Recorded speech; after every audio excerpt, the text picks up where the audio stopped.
Mheshimiwa Rais, Mheshimiwa Prime Cabinet Secretary na wananchi wote tinanda bakwani gambia mole naende. God is good and all the time good, and that is nature. Wow.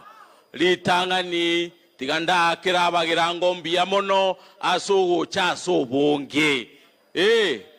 Eria kabere Mheshimiwa Rais, sisi tunataka kukushukuru sana kwa kukuja eneo letu hapa Kisii na haswa kukuja hapa Etago. Tunajua umekuja hapa mara nyingi, lakini tunakushukuru sana kwa sababu leo umekuja kwa sababu ya kusaidia wamama wetu ambao walitupigia kura, ambao ndio hustlers wa Jamhuri ya Kenya. Abangina mogogete kabisa. Rero mugambe oyongo tigare gento gaiga. Chibesa to chiere chiro. Togole chinyanya. Ne chingeni. Mheshimiwa Rais, tunataka kukushukuru sana kwa sababu ya huu mradi ambao umeleta hapa kusaidia akina mama zetu. Hawa ndio walitusaidia na hawa ndio jamii ya kesho. Mheshimiwa Rais, ya pili, ninataka kukushukuru kwa sababu ya Waziri Machogu ndio waziri wa education. Tunakushukuru sana kwa sababu ya kutupatia Waziri Machogu, anazidi kutuunganisha na anazidi kufanya kazi nzuri. Ya mwisho Mheshimiwa Rais, sisi kama wa Kisii, mwezi wa March, mwezi wa 3, ulileta fertilizer ili wakulima waende shambani. Na hapa Kisii ninataka kukushukuru kwa sababu tulipata mbolea, lakini watu wa South Mugirango wanaomba ya kwamba hii mbolea iwe devolved, ikuje hapa karibu na South Mugirango ndio iwe rahisi kupata mbolea. Na kwa sababu mwezi wa 3 tulienda shambani, tukapanda mahindi na ile mbolea ambayo ulitupatia, sisi kama wa Kisii tulikataa, tukasema hatuwezi weka sufuria kwa kichwa. Ile kazi ambayo tutafanya ni kuenda shambani, tupande mahindi, tupande maragwe ili tuweze kulisha Jamhuri ya Kenya. Na sisi tunataka kukuomba Mheshimiwa Rais, kwa sababu sisi tulienda shambani na tumepata mahindi, sisi tusiambiwe tupunguze bei yetu ya mahindi, tuuze na ile bei ambayo tunataka. Wale ambao waliweka sufuria kwa kichwa, wacha hao wakule hiyo sufuria, sisi tukule mahindi. Gosenaki indundo kali chibando barabwadi sugulia ibabeleta matu batotige indutoni chibando cheito bunatotagete. Gosenaki tigamba bodi abantu baminta abanginaro lero onyoro mbwana mambyo monda ko tebinga gendo bogodi amache nonyale ngose ko ekako echinga kyo mogongora akonga na indu ka kimoto chinga kina indu president yeto bogongora akonga na diara atoretere chipara atoretere amache atoretere chibesa buna atoretere lero mbare nga banchire nga toyo omuraisi oito William Ruto chinga kyato kolele gasi mbia mono sana. Nikimalizia, Mheshimiwa Rais, jana niliona Rais wa kitambo Mheshimiwa Uhuru Kenyatta akilia eti ya kwamba watu wamekuja kwake, kwa mtoto wake ati wamekuja kuangalia mabunduki. Sisi tunataka kumwambia Mheshimiwa Uhuru Kenyatta, wewe unapatia mtoto wako bunduki to protect themselves, lakini umepatia watoto wetu mawe waingie kwa streets. Hawa watoto wetu ambao wako hapa leo, who will protect them? Mheshimiwa Uhuru Kenyatta, wewe lazima umheshimu Mheshimiwa William Ruto. Huyu alikuwa deputy wako, lakini sasa yeye ndiyo commander in chief of the armed forces. Rigathi Gachagua alikuwa pia wako, lakini saizi yeye ndiyo naibu wa rais wa Jamhuri ya Kenya. Lazima umheshimu Mheshimiwa William Ruto.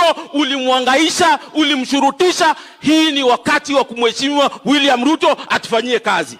Mbarenga wataete Ruto atokolele gasi, mbarenga wataete atokolele gasi.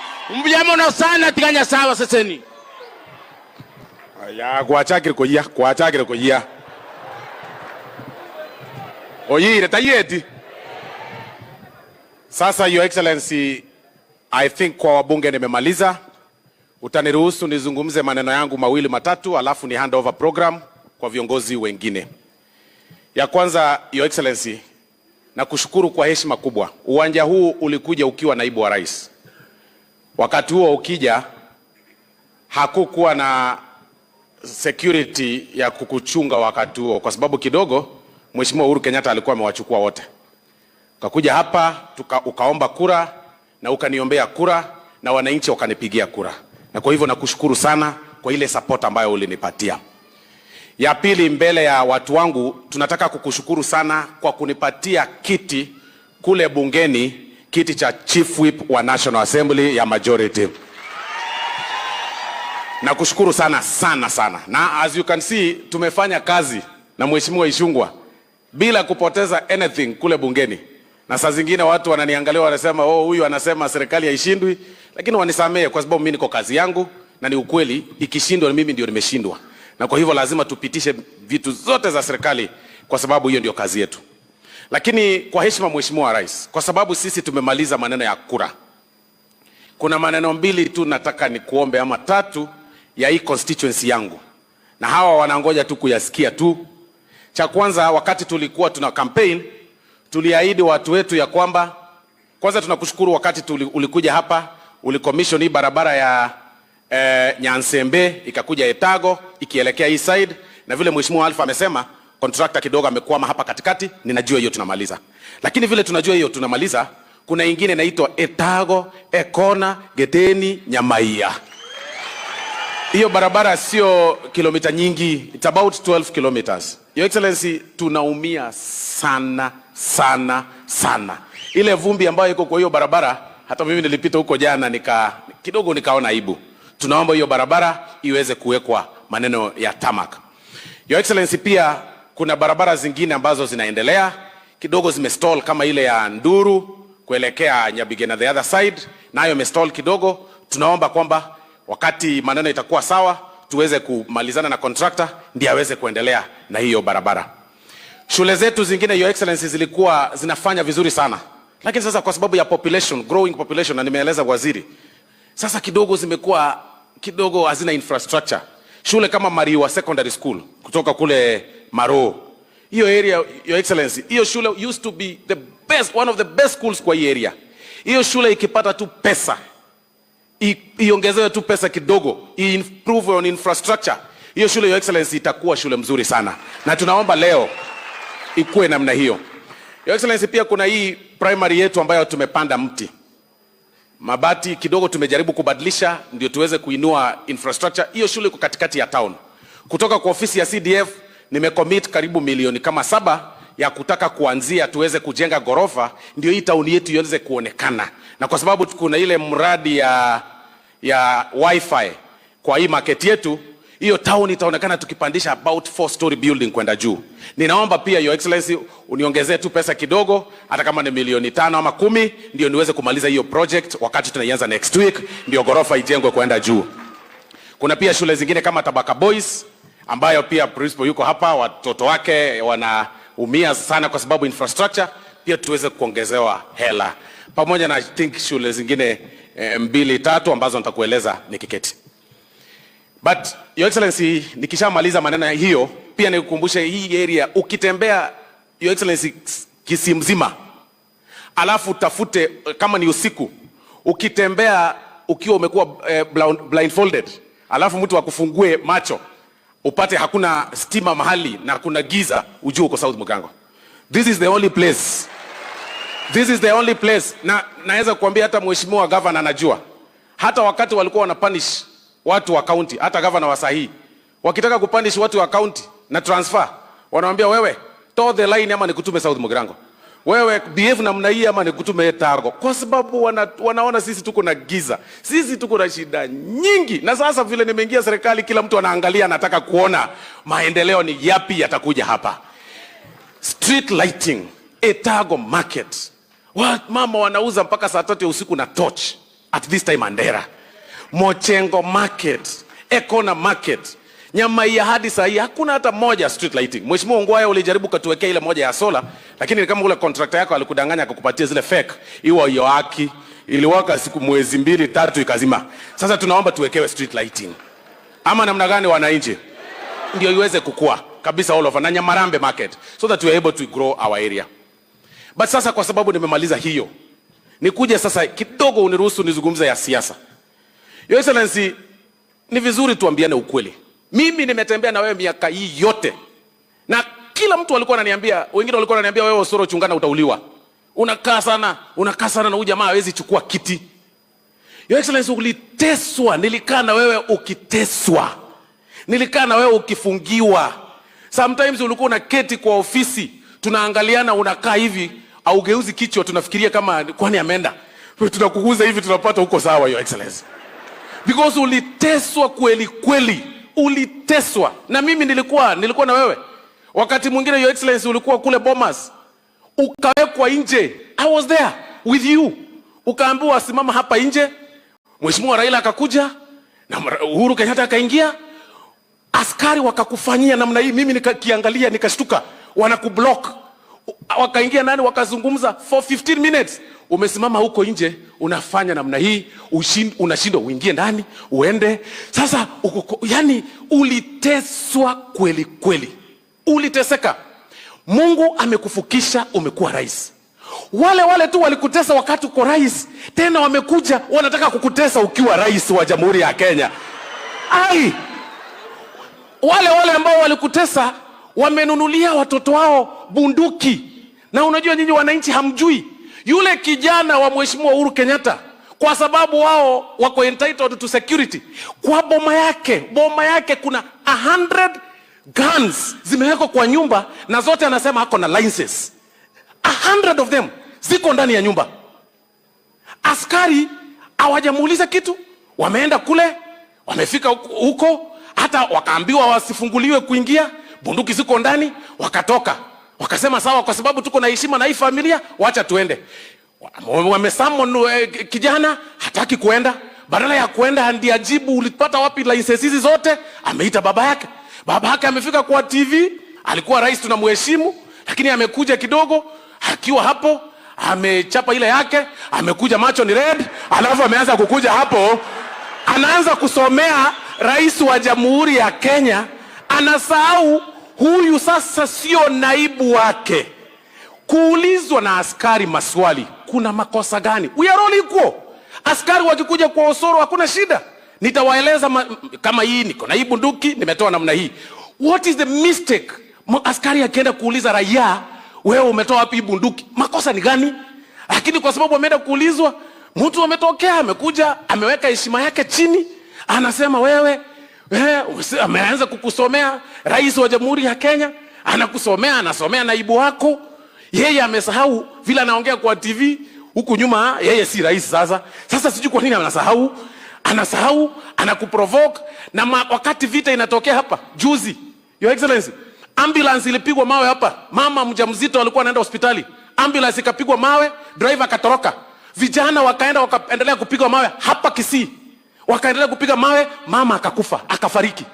Hiyo vitu yote tunazungumza hapa. Mheshimiwa Uhuru Kenyatta amepeana pesa.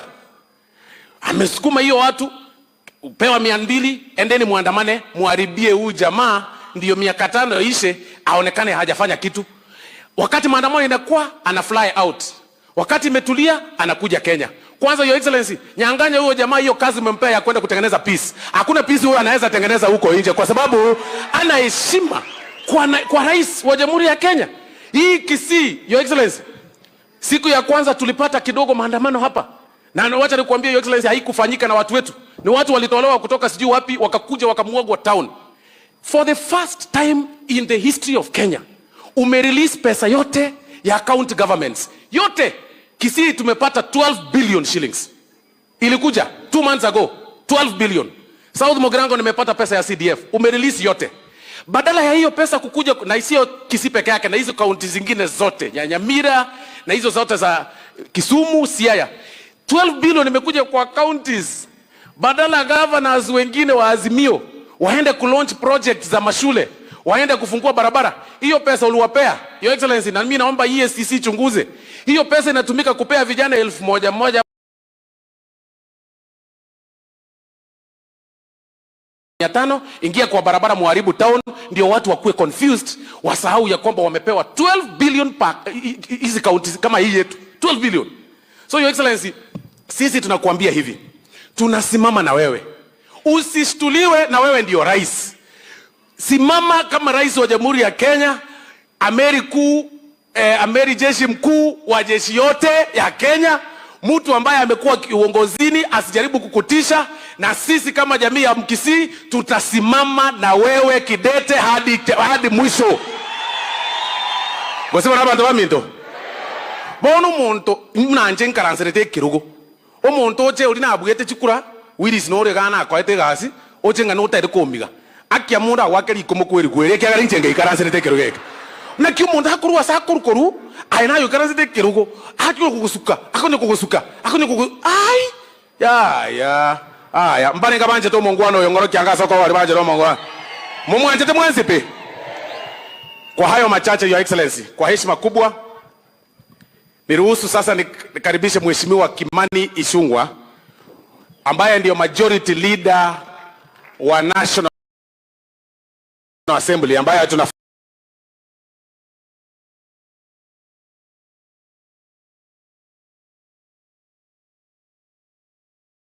kazi na yeye kule bungeni.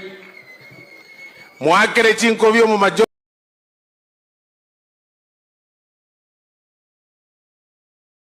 leader itongoyo chirega.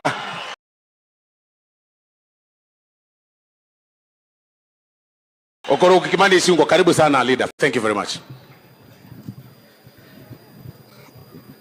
Asante Mheshimiwa Osoro.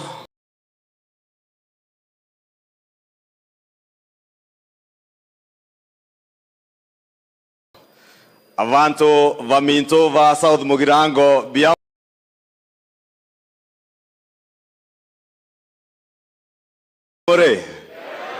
Biamore. Najua Mheshimiwa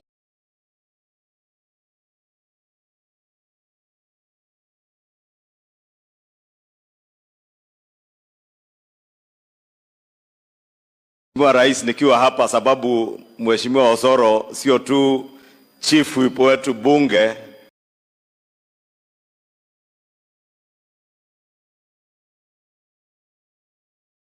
lakini ni ndugu yangu mdogo.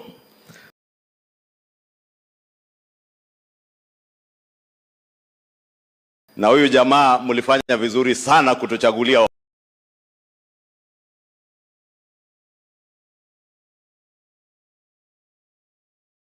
Osoro. Huyu ni mwanaume. Wale watu unasikia wa Azimio wakiona Osoro bunge, wote wanatorokea ya choo. Hakuna anaweza simama Osoro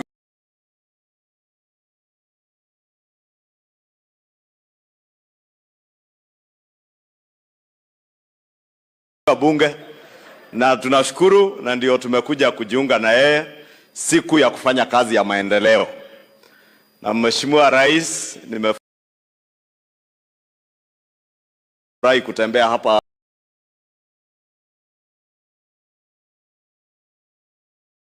South Mugirango tena na wewe, na nimefurahi kuona viongozi hapa wote kutoka Nyamira hapa Kisii, kiwemo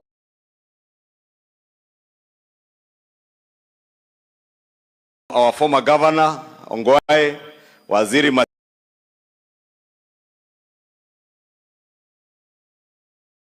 Chogu, wote wameamua kushikana wafanye kazi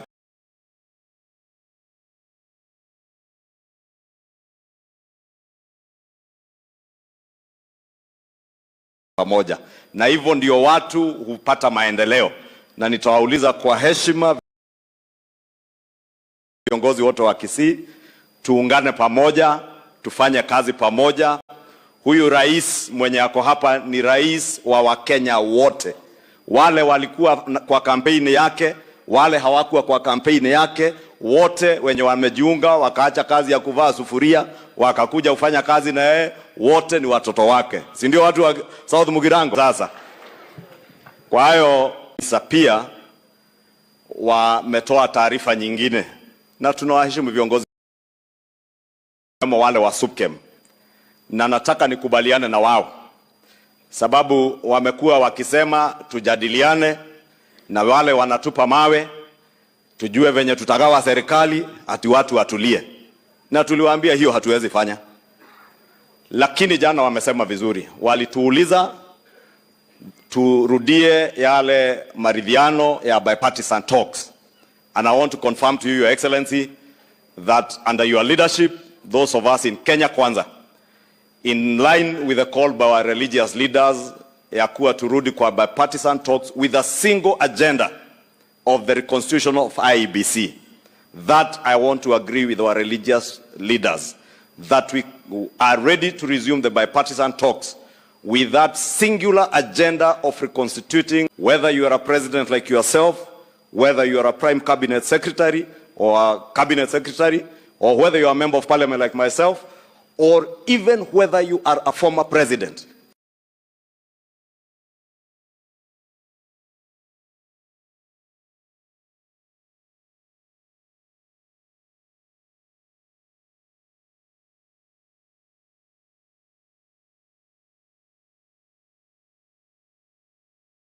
Does not matter. You must abide by all equal under the law and under the Constitution of the Republic of Kenya. Kwa hivyo, wale niliona jana usiku wakitusomea ati sababu polisi wanataka kukagua manyumba zao. Waambie hizo nyumba zao ni nyumba kama zile sisi tunaishi. Hao watoto wao ni watoto kama wale watoto wetu. And even their mothers, every one of us, we have our mothers.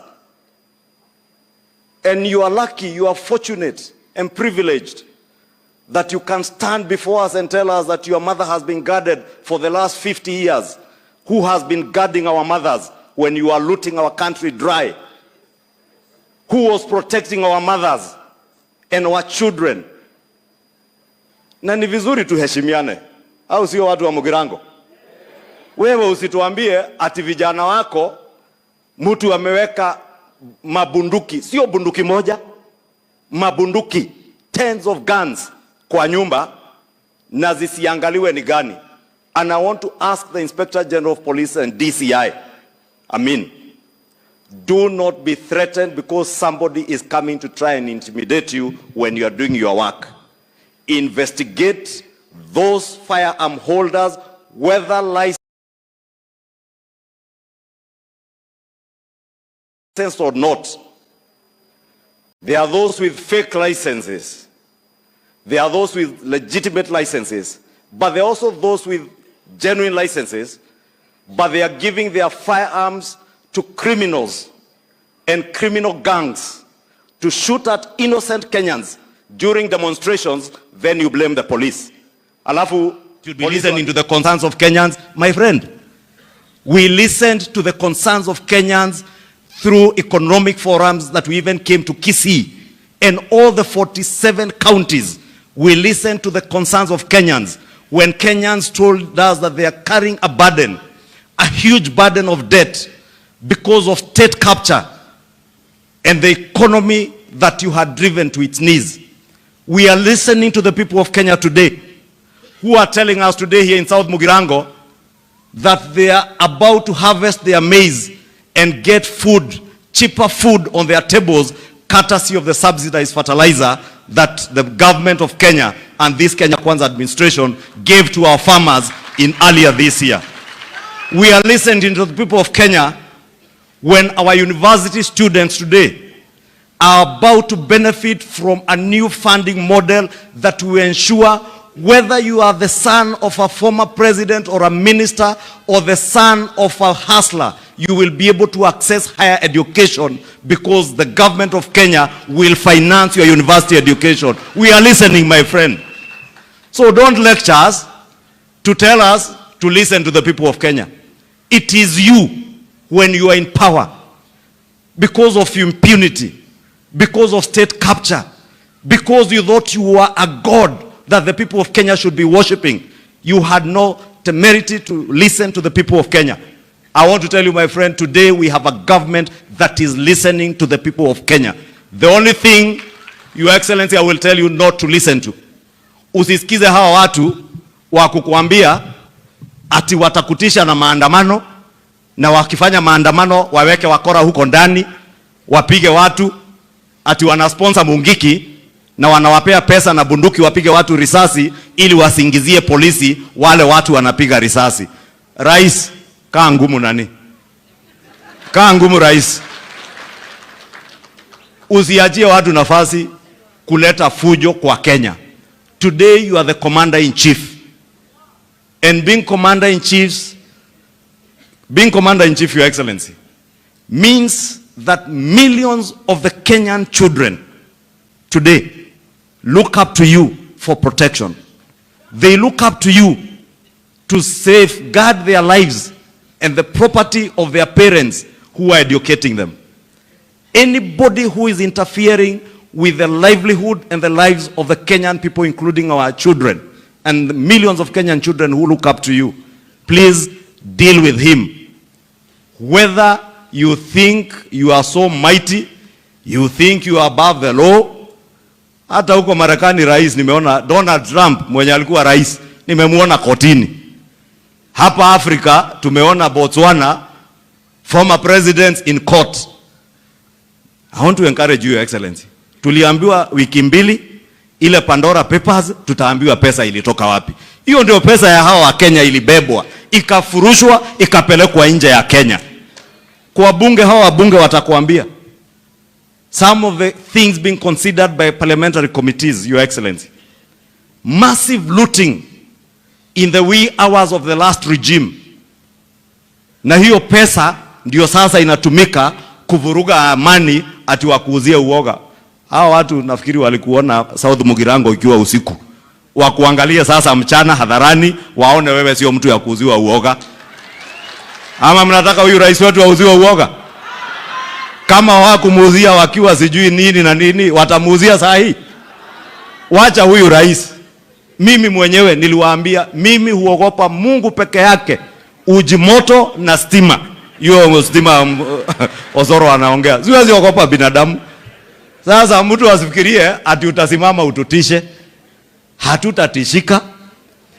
If you engage in crime, don't dare us, and you don't need to dare any government or any government agency that to come for you. It is not up to you to tell government agencies when to come for you. They will come for you when it is time. Na usikuwe na haraka, tulia, kuwa muungwana, ujue sisi tuko na mama zetu pia, tunawaheshimu venye tunaheshimu mama yako. Tuko na watoto wetu, tunawaheshimu venye tutaheshimu watoto wako. Lakini pia nyinyi mtuheshimu. Mujue siku 3 Nairobi, Your Excellency. For 3 days kuna watoto mamilioni hawakuenda shule. Sababu wewe umeweka wakora kwa barabara wazuie watoto wasiende shule. And I must thank you, Your Excellency, because when your intelligence services informed the Ministry of Education through CS Machogu. Na huyu Machogu sababu ni mzee mungwana na anapenda watoto. Wakati alipata information kuna watu wamepanga vile walienda pale Kangemi, mumeona wakirushiwa tear gas, wanashika wanarudishia polisi. Wanashika tear gas wanatupa kwa shule ili atikuwe na kelele. Sasa wakaona tear gas haijatosha, wakapanga venye watapiga risasi watoto ya shule. They wanted to see bloodshed on school uniforms.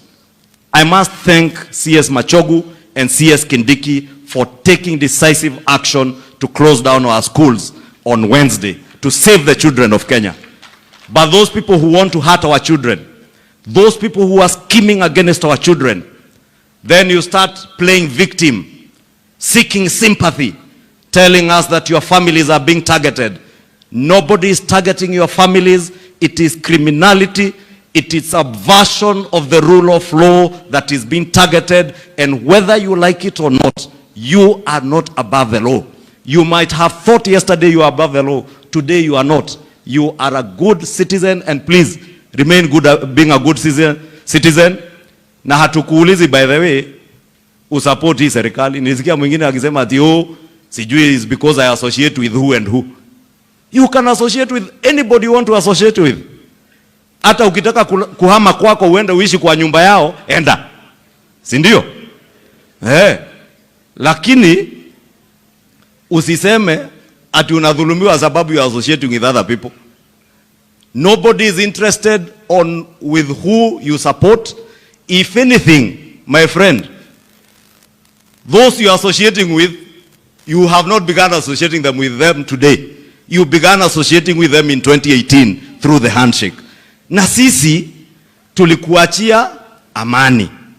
For 4 years, His Excellency the President here was a deputy president.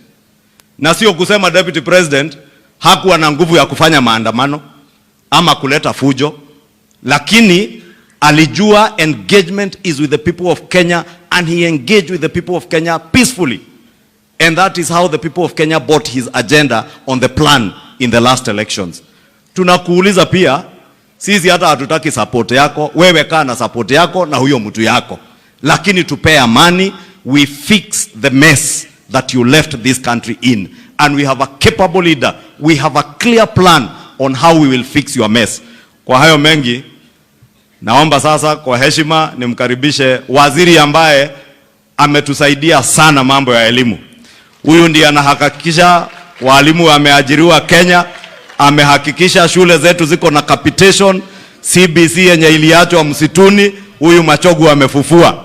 Na hata university students huyu ndiye mwenye kutengeneza. Tumpigie makofi mheshimiwa CS Machogu.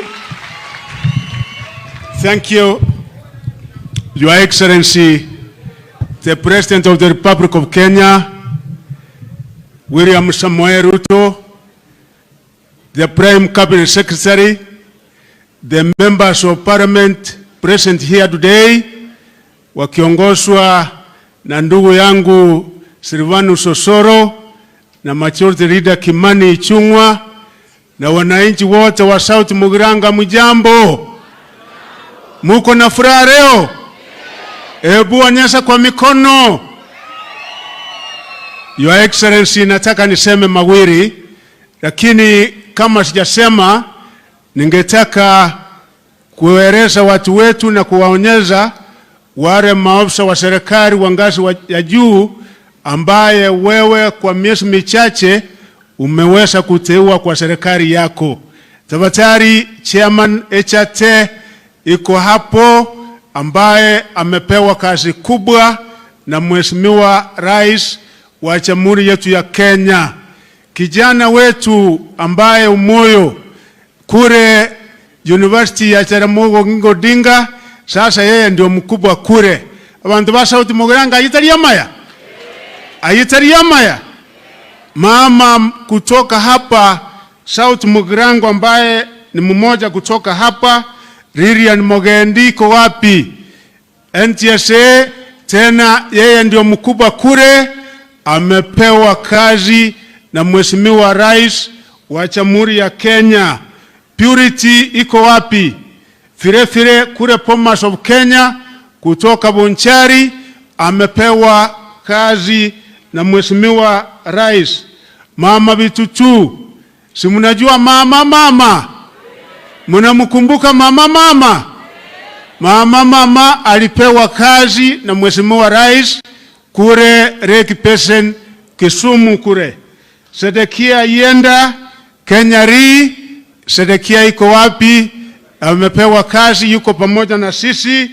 Charles Matoke yake iko jikoni. Your Excellency, najua mambo yake, kijana yetu ambaye tunaheshimu sana. Moses Undaba iko hapa, anafanya kazi kwa ofisi ya Rais kule Ikuru. Ni kijana wetu kutoka hapa wabidii sana. Kuna wengine wengi, Your Excellency, kwa sababu tangu uingie usukani zaidi ya Wakisii 20 kutoka Nyamira na kutoka hapa Kisii County wameweza kupata kazi kila sehemu ya serikali yako. Kuna Mheshimiwa Joas Maangi Emori asimame aonekane. Mmanyatia Emori, mambo yake iko sawa.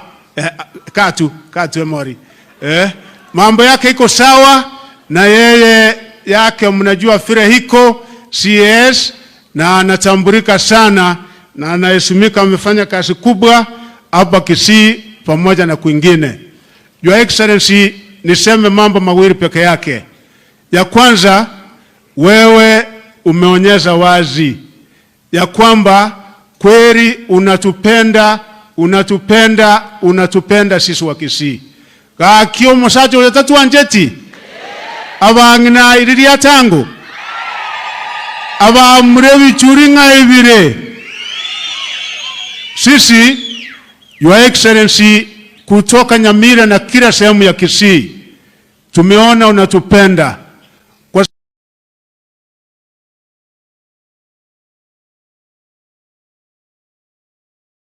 sababu hata wakati we mwenyewe ulikuwa naibu wa rais wa Jamhuri ya Kenya, hakuna sehemu ya Kisii ambayo wewe kuweza kufika. Ile maendeleo ambayo iko Kisii, iwe ni ya barabara, iwe ni ya shule, iwe ni ya kina mama, iwe ni ya vijana wetu, iwe ni ya TVET institutions, wewe mwenyewe ndio ulianzisha, Your Excellency, na sisi shukurani yetu hiko kwako, kwa sababu wewe kila wakati iko na sisi. Your Excellency, leo awa kina mama, ile ambayo utafanya ni kitu ya maana, kwa sababu kina mama akipata kitu kidogo inafikia kwa kila mmoja wa jamii na familia. Itafika kwa watoto, itafika kwa wazee, hata masomo ya watoto wetu wakishapata, tuko na hakika ya kwamba itafika kwa watoto wetu. Kwa sababu nabangina moro chimbuya. Ga kitaje tikugoto changera takora tibuya. Mugwanchache na endache. Ingine, Your Excellency, sisi kama jamii ya Wakisii tungetaka tuwahakikishie Wakisii wako kila pahari. Jana wakati tulikuwa na we Murang'a, kulikuwa na Wakisii wengi sana nilikuta kule. Wakati tulikuwa na Keyo Marakwet, siku ile wiki ingine, Wakisii wamenua mashamba, wengine wanafanya biashara kule. Wakati nituma Nyandarua, wakati nimeenda Laikipia, wakati wiki ile ndienda Hembu, Wakisii wamejaa kule. Kama iko mtu ambaye anataka upendo na amani Kenya hii, kweli ni mtu anaitwa Mkisii. Kwa sababu sisi watu wetu wako kila sehemu ya Kenya hii. Kakimo takatutu aromarembe. Mimi tulikaa na wase kina Ungwae, kina Samu Nyamaya huko hapa, tukaketi na Osoro, Chafeti Nyakundi, ndugu yangu Manduku, ndugu yangu Chanda, ndugu yangu Mogaka, na wazee na wachumbe wa Kisii. Tunaomba msamaha. Iyare ambaye yalifanyika tarehe 7 utaweza kuyasikia tena. Kaki mutakeo ibikori biri naende. Mutakeo ibikori biria. Sisi ni watu wa amani, na tutahakikisha ya kwamba pahali popote tuko, asa mji wetu mkuu ambaye sisi kama Wakisii tunajifunia Wakisii, tumeweka amani ya kutosha, kwa sababu Your Excellency, lazima tukuonyeshe heshima kwa sababu ya upendo wako kwetu sisi Wakisii. Leo Your Excellency, tumesunguka kutoka Nyansiongo kule Nyamira, tukiwa na His Excellency Maangi, tukiwa na His Excellency former Governor Ungwae. Watu wa Nyamira wako sawa, wakasema jambo. Tumekuja Kisii town, tumekaa pamoja na Bishop Mairura na fathers wote wa Catholic, na tena wametuma salamu, wakasema Kisii iko gangari na tutaendelea kukupenda. Hivi majuzi abantu wa Minto, ile nilitumwa hapa, si mimi nilijituma. Vile unaona naenda kila sehemu Kenya, His Excellency akinituma anakumbuka Wakisii. Alinituma Nduru, sura ambaye ni kama kilomita 5-10 kutoka hapa, ile ambaye mliona nililete kure, ile nililete Kereri, Nyabururu na kwingineko, si kutoka kwangu. Inchenomo tumoyo ntumete ngakiakorokwa. Gakiakara ntuma nkareta milioni 25 naenda asanda ngonya gontomale. Igomoro chinga chiskuru jeito nko bachire. Moko mwakara chinkobi. Kwa hivyo Your Excellency, kwa hayo mengi sisi tuko nyuma yako, na jamii ya Kisii tutaungana, ndugu wote, hata kina Magara tunasema sisi lazima tutakuja pamoja. Mzee tunasaidiana sana. Msongwae, Mzee Jimmy Angwenyi, wase wote ambaye leo chawaona hapa ni kwa sababu ya muda, lakini wote watafika, tuko pamoja. Kwa hayo mengi nataka tumukaribishe Prime Cabinet Musalia Mudavadi. Mumesikia ile umeme yenyewe kutoka kule Ingo, tumukaribishe na makofi tafadhali.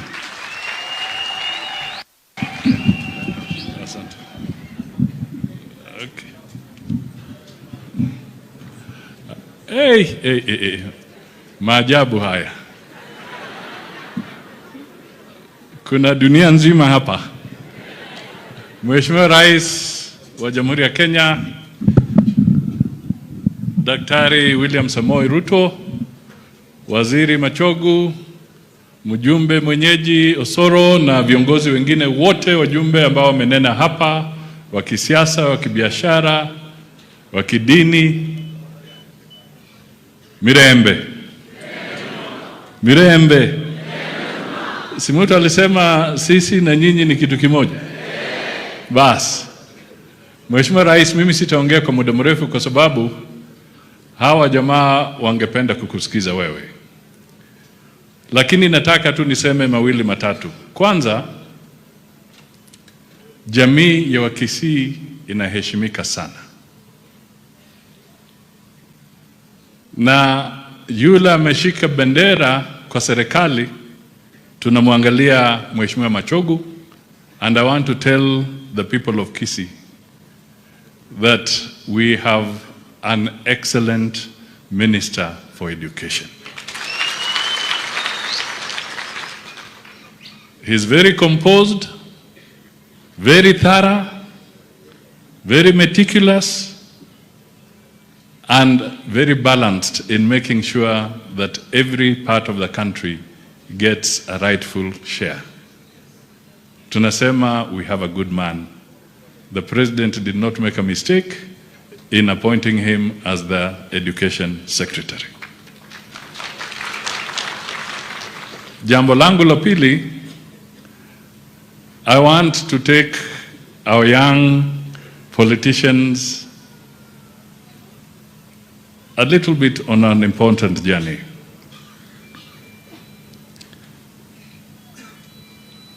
Our president won the election. No doubt about it. The ones who doubted went to the Supreme Court. Na kule kwa Supreme Court, they were defeated. He is the president. We want him to win in 2027. And this time, we do not want to leave any room for anybody to go to the Supreme Court. Kwa hivyo, mimi nawaomba, victory is in our hands, but we must grow the support base of President Ruto. We must bring in powerful people. Ongwae has a following. Magara has a following. And many others here have a following. We want those votes to be in the basket of William Samoei Ruto in 2027. So let us bring people together so that we broaden and grow his support base. Hiyo ni ombi langu kwa viongozi wa Kisii, tuvute hawa jamaa wakuje wasimame nyuma ya William Samoei Ruto. It is important. On politics, Your Excellency, impunity must end. Nobody is above the law. Impunity must end. Na mimi nataka niambie viongozi ambao wako hapa. Even when Uhuru was the president, hata kwangu, the police came to look for firearms. They even came and said, let me see whether you're properly licensed. Because I was not above the law. We all must respect the law. Na kile kinafanyika katika Kenya hii is because people have realized that Mheshimiwa William Ruto has put in place a plan that has now received international recognition. Ukipata kwamba IMF na World Bank na wengine wanasema we endorse this plan, it means he is on the right track for reviving the economy of this country. Sasa wale wanaona kwamba wivu umeingia.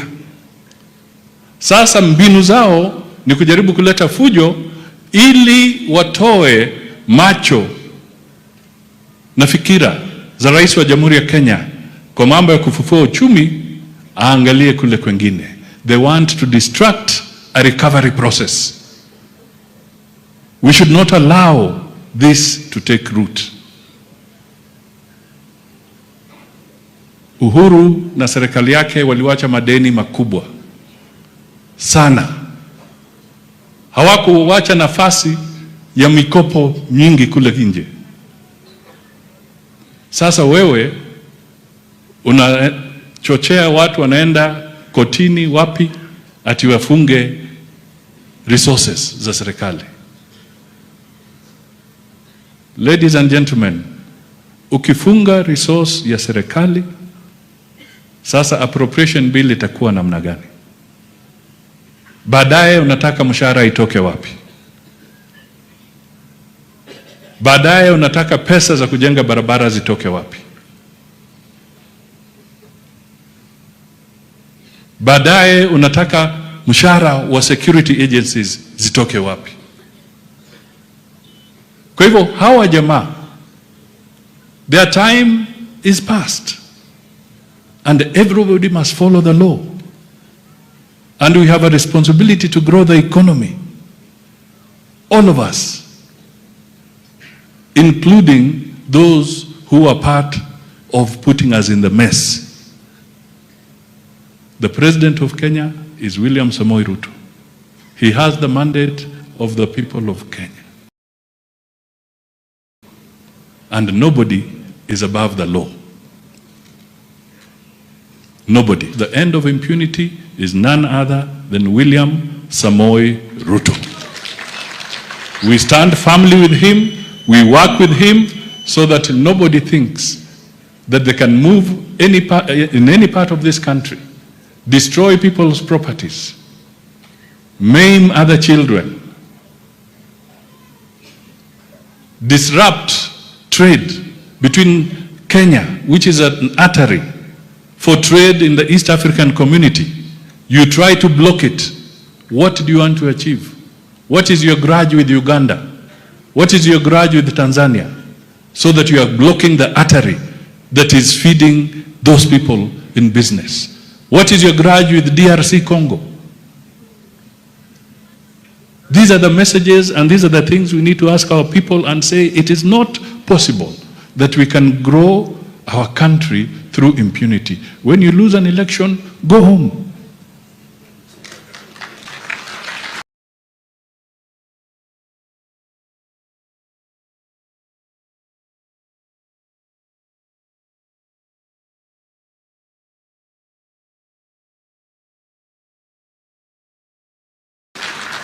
Wait for the next round.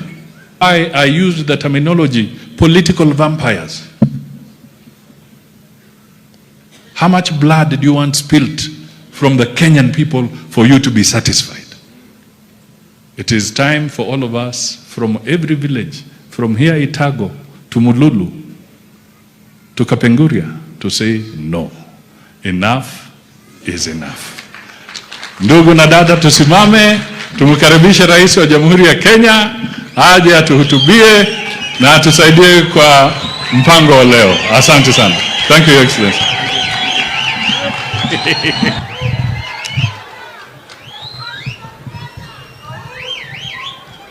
Hey. Abantu bami ntombo ya more. Aya, tuketi. Waheshimiwa viongozi wote, ndugu wananchi, kina mama, wazee, vijana wa hapa South Mugirango, amjambo. Amjambo tena. Abantu bami ntombo ya more. Mbya more naende. Mbya more mwenzi. Nyasaye no muya. Chinga kichonzi. Bwana Yesu asifiwe. Hebu mnisalimie hivyo hewani nione. Yaani hii dunia yote imekuja. Hivi ndivyo mmejipanga. Naona mko chonjo sana. Wacha nichukue nafasi hii, ndugu zangu watu wa South Mugirango hapa Kisii. Nimshukuru Mungu sana kwa kutupatia nafasi tufike hapa. Pia niwashukuru. Ni mara yangu ya kwanza kufika hapa South Mugirango. Niwaambie watu wa South Mugirango, nilikuja hapa nikaomba kura zenu, tukaomba na huyu muungwana wenu Silvanus, na sisi wote nyinyi mkawa watu wangwana, mkatupatia kura zenu, mkatuongezea maombi, Mungu akatubarikia tukapata ushindi. Mimi nataka niseme asante sana watu wa South Mugirango. Sijui kama mmenisikia. Yaani nimesema asante sana watu wa South Mugirango. Na mimi nataka niwahakikishie ya kwamba kwa sababu mumetusaidia tukaunda hii serikali pamoja, hii serikali itawafanyia kazi vile tutafanya kazi katika sehemu zingine zote za Kenya. Na nimekuja hapa leo salamu peke yake. Mimi nitarudi hapa sasa kwa ile maneno yenyewe. Si tulikubaliana tukimaliza uchaguzi kitendawili haitaanza. Tulisema kazi ndio itaendelea. Ama tulisemaje? Si namna hiyo? So leo mimi nimefika hapa, niliambia mjumbe wenu juzi ya kwamba nitapitia hapa. Nilikuwa nimeenda shughuli ya maji kule Vihiga, nikasema nitapitia hapa nafasi kidogo niwasalimie, niwashukuru, na pia niwashukuru kwa kunipatia huyu shujaa. Anaitwa Silvanus Osoro. Huyu muungwana jameni ni mtu shujaa. Huyu mtu hawezi kununua uoga. Ni mtu amejipanga, na tumempatia kazi kubwa ya kupanga bunge ya Kenya. Huyu chief whip, mimi nataka niseme asante sana watu wa South Mugirango for electing this great Kenyan Silvanus Osoro. Ile kazi yako naye, kalamu yake ndio inapanga hawa wabunge wote kwa makomiti. Huyu kalamu ya huyu mtu, si ndio? Msimuone ati ako na mwili kidogo. Hii watu wote wanapiga saluti kwake. Akisema unatoka hii komiti, unatoka za hiyo hiyo. Anasema umekosa komiti, kalamu yake ndio inaondoa watu. So huyu Silvanus Osoro tumemwamini, tumempatia kazi ya muhimu ya kutupangia agenda ya serikali katika bunge, na amefanya kazi ya kujitolea na kazi mzuri. Mimi nataka niwaambie watu wa South Mugirango, thank you very much for giving us a great Kenyan to serve in the Parliament of Kenya. Viongozi wengine wote, tuko na wabunge wa hapa Kisii ambao tulichaguliwa pamoja na wao. Tuko na wabunge wengine hata ingawaja hatukuchaguliwa na wao, wamekubali tuungane kwa sababu mambo ya siasa imekwisha. Sasa ni kupanga mambo ya wananchi. Na vile niliwaeleza ndugu zangu watu wa Kisii, na nataka nirudie, mimi niko tayari na deputy wangu na serikali tuko tayari kufanya kazi na viongozi wenu wote. Pengine tu wakatae. Tunaelewana? Wakikataa sasa mimi sina lingine, lakini mimi nataka tupangane kwa sababu nia yangu ni kuhakikisha ya kwamba tunataka maendeleo ya serikali ifike katika kila sehemu ya taifa letu la Kenya, ikiwemo hapa Kisii. Nawashukuru sana kwa sababu leo nimekuja hapa, na mimi nataka niwaeleze, niliwaambia wakati nilikuwa hapa ya kwamba tutakuwa na mpango maalum ya kusaidia wafanyabiashara wa hapa chini Leo Soro ameniambia kuna wamama wamejipanga katika vikundi. Mimi nataka niwaambie wamama, nitatoka hapa nikiwa nimewapanga. Ndio. Lakini mimi niliwaeleza tutaanzisha hazina ya Hustler Fund. Nyinyi watu wa Kisii ni watu wa mnajua kujipanga sana. Hapa Kisii watu ambao wamepata Hustler Fund ni 430,000. Wamechukua milioni 567. Na mimi naona watu wananiangalia hapa na kuna wengine hawajalipa, sasa ndio unaona wana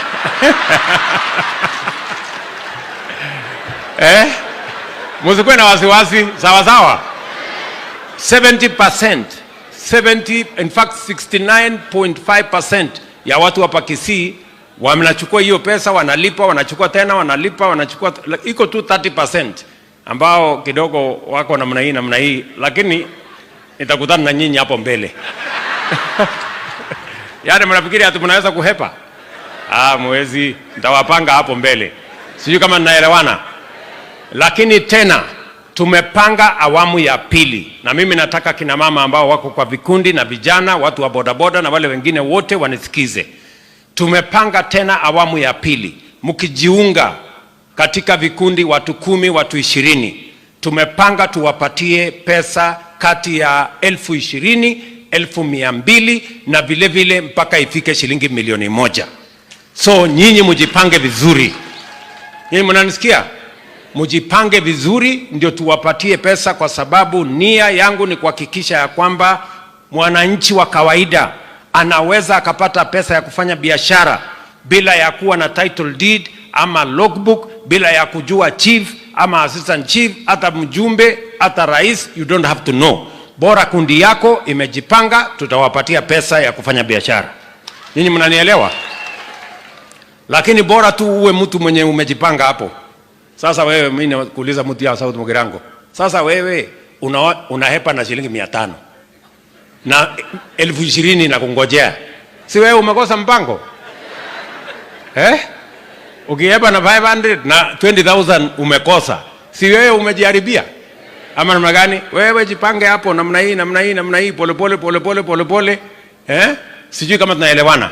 So mimi nawauliza, leo tumefika hapa niwaeleze watu wa South Mugirango, watu wa Kisii County na Wakenya wote ya kwamba the government of Kenya has a plan. We have deployed resources to make sure that ordinary people, ordinary hustles, people who run small businesses can have access to credit between 20,000 shillings and 200,000 shillings per group, and that money you can access without collateral, without any security, without knowing anybody, kwa mtandao tu, kwa simu.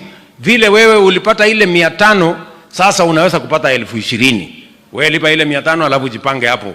Bure utakuwa unajiangusha peke yako. Ama namna gani jameni watu wa Kisii? Tunaelewana? Jambo la pili, tulikubaliana na nyinyi wakati nilikuja hapa mambo ya campaign, tulikuwa na shida kubwa ya elimu. Tulikuwa na matatizo ya CBC. Tulikuwa na matatizo karibu university yetu inafungwa. Mimi nataka niwaambie ya kwamba niliwaeleza, niliwaahidi ya kwamba tutatatua zile changamoto tulikuwa nazo kwa mambo ya CBC. Niliappoint kamati ambaye ilishughulika na hiyo maneno. Sasa tumetatua shida ya CBC, tuko na mwelekeo sawa sawa, tumepanga vizuri vile junior secondary school itakavyoendelea, na vile vile niliwaambia matatizo ya walimu, kwa sababu elimu ni kitu ya muhimu sana. Niliwaambia elimu kwa sababu ya muhimu, na kwa sababu elimu ndio inaleta usawa. Mtoto wa tajiri ama maskini wanasawazishwa na elimu. Mtoto wa mama mboga, bodaboda na rais wanakuwa sawa kwa sababu ya elimu. Na ndio sababu kwa mara ya kwanza, vile niliwaeleza na vile tuliandika katika manifesto yetu, tumeajiri in the last 8 months, tumeajiri walimu 56,000 katika taifa letu la Kenya. Walimu ambao hawajawahi kuajiriwa tangu dunia hii itengenezwe. We have hired a record 56,000 teachers this year, kwa sababu tunataka watoto wetu wote wakienda shule wapate waalimu na wapate elimu, because the greatest empowerment we can give to any society, to our children, is the empowerment through education. And that is why we must give every child an equal chance to be their best. Ya pili, tumekubaliana vile vile ya kwamba tukienda mbele, tunataka watoto wetu wote wapate nafasi sawa katika TVET, katika university. Na ndio tumesema tunabadilisha mfumo. Sio ile tulikuwa tunapatiana tu grant kwa university ama kwa college. Leo tumebadilisha, we assess every child. Na tumesema wale watoto ambao wanatoka jamii ambazo ziko chini, lazima tuwapatie scholarship 100%, wasome bila ya kuulizwa pesa yoyote. Nyinyi mnanielewa jameni? Na ndio tumeongeza maradufu pesa ya TVET from 5 billion to 10 billion. Tumeongeza pesa ambayo inaenda katika universities zetu from 44 billion mpaka 82 billion, because we want every child in Kenya wakienda university wakute masomo inaendelea, sio wanaenda university kwenda matembezi. Na tunataka tuhakikishe, because human capital, the people of Kenya are the greatest resource we have as a nation, and to sharpen that resource we do it through education. Tunaelewana? So hiyo mpango yote ya elimu tumetengeneza, tumekubaliana na vice chancellors, tumekubaliana na wale wanaendesha TVET, tumepanga vizuri, and we have already implemented that program. It is moving forward. Tulikubaliana na nyinyi vile vile kwa sababu tunataka kubadilisha taifa letu la Kenya. Tukasema lazima tushughulikie mambo ya chakula, kwa sababu kupunguza gharama ya maisha, sehemu kubwa ya gharama ya maisha ni gharama ya chakula. Na ndio tulisema njia ya kupunguza gharama ya chakula sio ati chakula inapatikana sokoni. Chakula haitoki sokoni, chakula inatoka shambani. Ama namna gani? Kwani unga inatoka kwa soko? Si unga inatoka shambani? Na kama unataka kutatua shida ya bei ya unga ama bei ya chakula ama gharama ya maisha, unaenda mahali inaanza. Na ndio tumeenda kwa wakulima. Tumepunguza gharama ya mbolea vile nimewaambia from 7,000 mpaka 3,500, na mimi najua nyinyi watu wa Kisii mnapanda mara mbili, mkirudi shambani tena hamtalipa 3,500, nimepunguza tena ikuje 2,500. Na nimesema hiyo mbolea iletwe mpaka South Mugirango. Hatutaki ati inabakia kule, hatutaki ibakie kule Kisii town. Tunataka iletwe mpaka South Mugirango na ipelekwe katika kila constituency. Kwa hivyo wewe Osoro, kwenda tafuta waziri anaitwa Franklin Mithika Linturi, wewe unamjua, si ndio? Pangeni na yeye county government. Kama county government wasipopanga, wewe upange, tuwe na store hapa, tulete mbolea ya watu wa South Mugirango ikuje hapa, kwa sababu tunajua nyinyi ni watu wa bidii. Mutazalisha chakula yote, mutaweka mambo ya kahawa, mutaweka, tutawapatia hata ya miwa, mutaweza kutumia, ndio tuweze kuongeza productivity, ili kila mmoja wetu aweze kuongeza mapato ya shamba yake, kama ni ya chai, kama ni ya kahawa, kama ni ya miwa, kama ni ya mahindi, kama ni ya ndizi, kama ni ya muhogo, hiyo yote tuweze kuzalisha chakula, ndio tuweze kuondoa aibu ya njaa katika taifa letu la Kenya. Tunaelewana jameni? Na ndio nimewaambia hawa watu wengine wanatusumbua na maandamano na masufuria kwa kichwa. Hauwezi kupunguza gharama ya maisha, hauwezi kupunguza gharama ya unga ati kwa kuvaa sufuria kwa kichwa, ati na kupiganisha watu kwa maandamano. Hata kwa dawa, hata kwa uganga, hata kwa uchawi, bei ya unga haiwezi kupungua kwa kuweka sufuria kwa kichwa. Ama inaweza pungua? Hata uweke sufuria kwa kichwa sijui siku ngapi, pengine uwakishe moto kwa kichwa ndio kichwa yako hiyo. Unajua hii ni upuzi mingi sana. Sijui kama tunaelewana jameni. Tuko pamoja?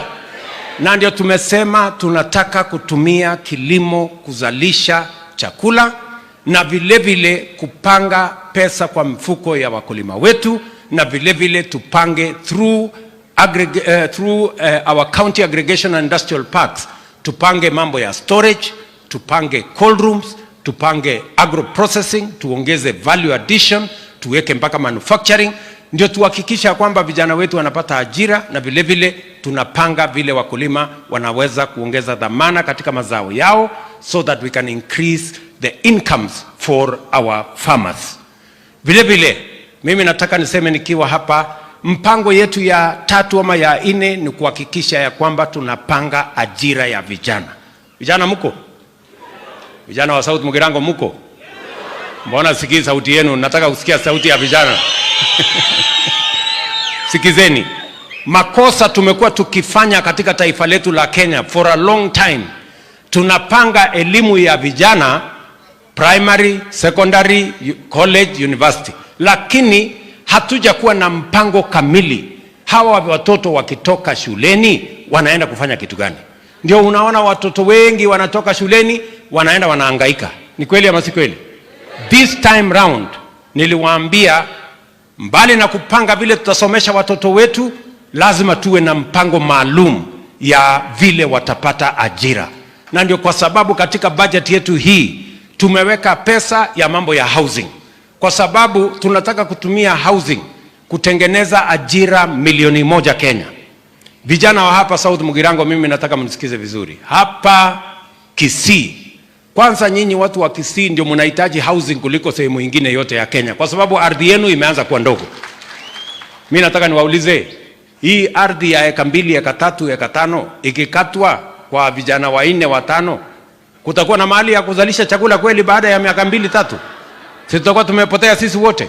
Ndio tunasema tunafanya housing so that tufanye land consolidation, badala ya kuishi kila mahali tuweze kuishi mahali moja, ili shamba ile imebaki tuweze kutumia kuzalisha chakula, kwa sababu wananchi wanaongezeka lakini ardhi haiongezeki. Lazima tuwe na mpango kamili how we are going to make sure that we eliminate land fragmentation that is threatening our food security initiatives, and we must make sure that we are working together. Kwa hivyo nyinyi wangwana wa Kisii, hizo nyumba ambazo tunataka kujenga hapa awamu ya kwanza, na mimi nitarudi hapa in the next 1 or 2 months, I'll be back in Kisii kuja kuanzisha program ya housing. Hapa tunataka kujenga nyumba 5,000 ya kwanza, na tunahitaji vijana karibu 30,000 wa kufanya hiyo kazi. Nyinyi vijana wa hapa Kisii mko tayari? South Mugirango mko tayari? Ama nyinyi ni wale wa kuchagua jembe? Si tulisema kazi ni kazi? Ya plumbing ikitokea si mtafanya? Ya electrician si mtafanya? Ya carpenter si mtafanya? Ya plumbing mtafanya? Ya mason mtafanya? Kazi yote imepatikana, nyinyi ni watu wa kuchagua kazi? Si kazi yote tutafanya? We must do it. Ya pili, tumepanga vile vile ajira, kwa sababu kwanza nyinyi watu wa Kisii wengi wenu mnajua kufanya kazi ngambo. Tumepanga a proper program vile tutahakikisha kwamba vijana wetu tunawaunganisha na nafasi ya ajira ambayo inapatikana Marekani, inapatikana Ulaya, inapatikana Ujerumani, inapatikana Canada, kwa sababu Wakenya wanajulikana kwa kuwa wafanyikazi wa kujitolea na bidii na ni waaminifu. Nyinyi mnanielewa jameni? Vile vile tumekubaliana every ward tunaweka ICT hub, ili iwezekane pia kijana wa hapa South Mugirango awe yako hapa Etago, lakini kupitia mtandao anafanya kazi Marekani, anafanya kazi Ulaya, na ako tu hapa South Mugirango analipwa na dola. Tunaelewana jameni?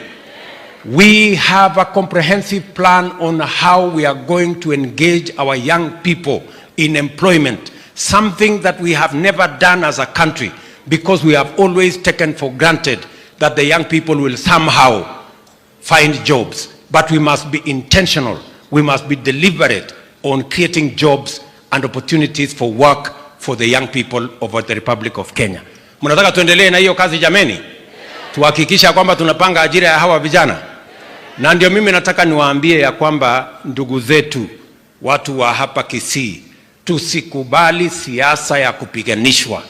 tusikubali siasa ya fujo na kupigana na kuharibu mali na kuharibu biashara. Mimi nawauliza tuungane, siasa imekwisha. Mimi nataka pia niwaulize viongozi wote wa taifa letu la Kenya, all of us who are leaders, we must be mindful about our country. We can compete, but we cannot sabotage Kenya. Kenya is greater and Kenya is our motherland. All of us, irrespective of our different viewpoints or political parties or political persuasions, we must never engage in activities that destroy property, that destroy life, that destroy business in Kenya. Because if we sabotage our economy, we have no other country to call home. Ni kweli ama si kweli? So mimi nauliza viongozi, hasa wale viongozi ambao hawa wanaopanga maandamano. Mimi nataka niwaulize, jameni, nyinyi viongozi ambao mnapanga maandamano Kenya, watoto wenu hawako kwenye maandamano, wazazi wenu hawako kwa maandamano, familia zenu hawako kwenye maandamano, pesa zenu tu ndio iko kwa maandamano. Sasa nyinyi mnatumia pesa kulipa watoto wa wengine. Watoto wenu kwa sababu mnawapenda, mmewatuma bunge, wengine mmewatuma Ulaya, wengine mmewatuma sijui biashara gani, alafu mnachukua watoto wa Wakenya wengine, mnawabebesha mawe, mnawabebesha sijui silaha, wanaenda kupigana na polisi, wanaharibu mali ya watu, wanaharibu biashara zetu, wanaharibu Kenya. Alafu nyinyi mnafikiria kwamba mtafata faida ya kisiasa. Mimi nataka niwaulize hawa viongozi, tafadhali, we must, whatever it is, whatever disagreements we have, we must always be responsible to know we have one nation called Kenya, and we cannot sabotage or destroy our nation. And the same way you guys, vile nyinyi, the same way you guys are looking after your families, making sure that they are protected, making sure that they have jobs, making sure that they are members of parliament. I want to tell you, I too, I have a responsibility to protect the children of the rest of Kenyans. Si ni kweli jameni? Kama wao wako na, kwa sababu wanapenda familia zao, wanapenda watoto wao, wamewapatia kazi, wamewapatia sijui nini, pia na mimi lazima na niko na jukumu ya kulinda haki ya hawa watoto wa Wakenya wengine. Hawa mnawatuma waende wapigane mawe, waende wapigane na polisi, waende waharibu mali, waharibu dunia ya Kenya na wahujumu uchumi wetu. I have a responsibility to protect them. And therefore I want to say, na nawauliza vijana wa Kenya, wewe ukiambiwa ya kwamba uende upigane vita, huyo mwenye anakuambia uende upigane vita anakubebesha mawe, uliza yeye, wapi bibi yako kwanza? Wapi mtoto yako kwanza? Wakuje waongoze ndio wewe ufuate. Ama namna gani jameni? Tunaelewana watu wa Kisii? Tunaelewana watu wa Kisii? Hapo ndio tunataka tufikishane na hii maneno. So I want to ask fellow leaders, whatever it is that we are disagreeing about, you cannot engage in sabotaging the economy of the country. You cannot sabotage our motherland. You cannot destroy our country. Saa hizi hapa nimeambiwa na Osoro. Osoro amesema anataka tujenge barabara kutoka hapa Etago, si ndio? Iende Ikona, iende Geteni, iende Nyamaiya, si ndio? Hiyo barabara na tutajenga. Na ameniambia kuna barabara ingine imekwama kutoka Nduru kwenda Nyabigeni, kwenda mpaka Ikona. Si namna hiyo? Na mimi nataka nimwambie Osoro nitapanga. Lakini leo asubuhi, wacha niwaambie, leo asubuhi nilikuwa na mgeni kutoka China. Today in the morning. Sasa huyo mgeni wa kutoka China ananiuliza, tunaona inapangwa ile barabara tumewasaidia kujenga, tunaona mnachoma. Sasa nyinyi bado mnataka tuendelee kujenga na nyinyi hizi barabara ama hamuzitaki? Kwa sababu tunaona mmechoma expressway, mmechoma barabara sijui wapi, mmechoma barabara sijui wapi. Na sasa mtu akikuuliza maswali kama hiyo utajibu namna gani? Mimi nitaenda kutafuta pesa ya kufanya hii kazi yote Maswali mimi naulizwa, wewe unakuja kutafuta pesa ya kwenda kufanya mabarabara ambayo itachomwa na wakora. Sio, ni maswali ngumu sana.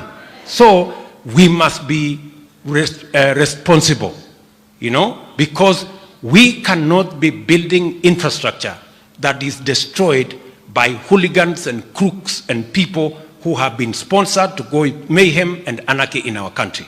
And those behind sponsoring this mayhem, they should be ashamed of themselves and they should forget about what they are looking for. We want a peaceful nation, and we want a nation that we compete on ideas, not compete in violence. Ama namagani jameni?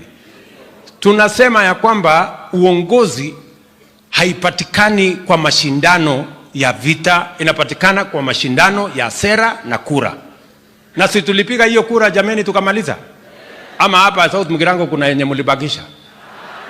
Kuna yenye mulibakisha hati tutapiga baadaye? Si tulipiga moja tukamaliza? Ya MCA tulimaliza, ya bunge tulimaliza, senator tulimaliza, governor, ya rais mkamaliza. Ama namna gani? Uchaguzi sio hiyo peke yake, si uchaguzi iko ingine. Kwani wameambiwa hakutakuwa na uchaguzi tena Kenya? Si itakuwa 2027? Ama namna gani? Na nyinyi si mko area? Na nyinyi si ndio mafundi wa hiyo maneno? Si mtajua vile mtafanya 2020? Ama wamesikia ya kwamba mmesahau vile mtafanya? Si nyinyi mnajua vile mtafanya? Yule mtu amefanya kazi, mnajua vile mtafanyia yeye. Yule mtu amezembea na kupanga maandamano, mtamnyorosha vile mnajua vile mtamnyorosha.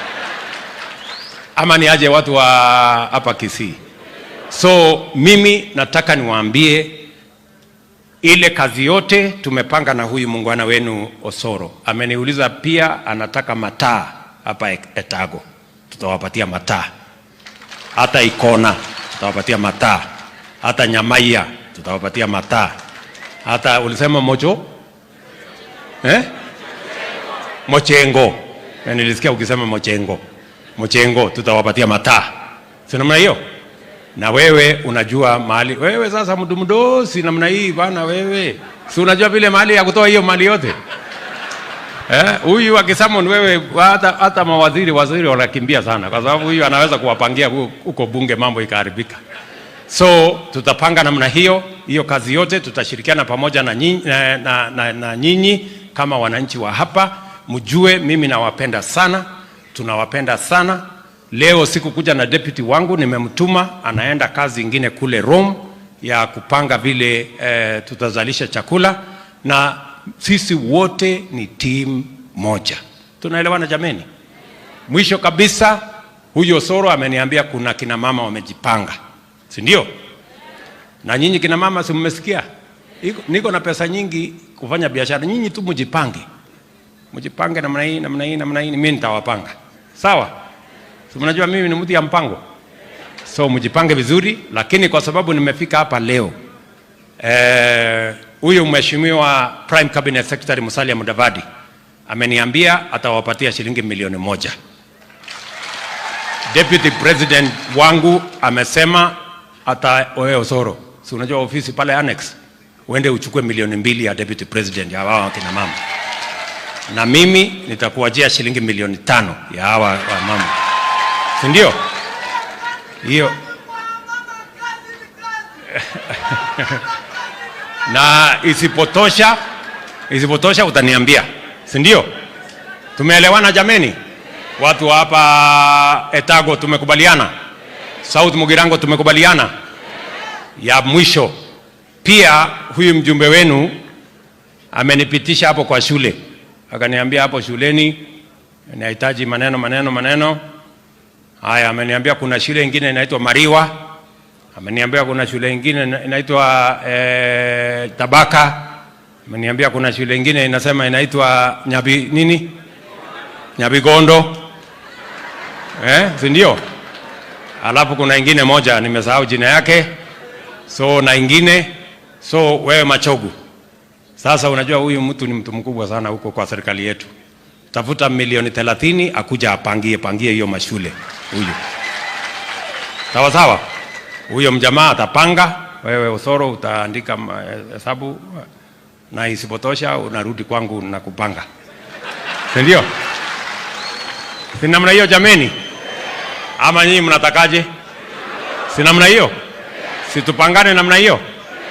So mjue jameni, mimi nawapenda sana, nawatakia baraka ya Mungu, na mimi siendi sana, nitarudi hapa tena kwa sababu mimi nataka tujenge msingi kamili. Watu wa Kisii wajue ya kwamba serikali hii ni serikali yao. Hawa viongozi wote, kina Ongwae wako hapa, kina Omingo Magara na wale wengine wote, watu, nimeona Sam Nyamoya yuko area hapa. Huyo kazi yake iko jikoni, wewe usisumbue mimi sana wewe. Huyo mtu amenikaza sana, hata I'm telling you, I can't sleep. Huyo muungwana wetu huyo. So hawa watu wote mimi nasema tunataka tushirikiane, tufanye kazi pamoja. Tukifanya kazi na hawa wazee wote iko makosa jameni? Si tushirikiane? Tulizeni boli. Si ndio?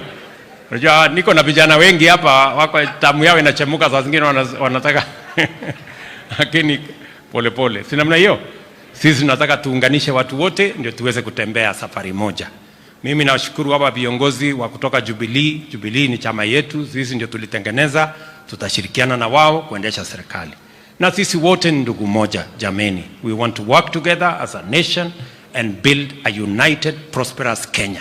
So asanteni sana watu wa hapa South Mugirango.